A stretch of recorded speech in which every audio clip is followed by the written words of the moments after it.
Hi guys, welcome back with me again in this channel. So on today's tutorial I'm gonna show you the easiest ways to get a 4K quality for your edit on CapCut.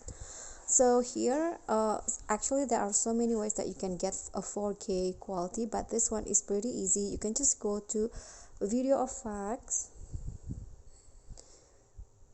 click on the lens category and choose this HDR effect.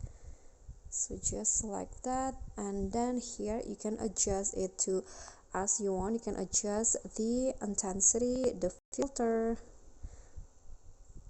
and also the glow and range.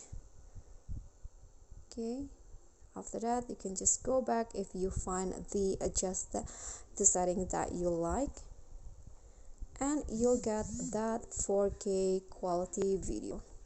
Okay, so that's all for me. Thank you so much for watching. Don't forget to like, comment, subscribe, and also click on the thanks. Bye.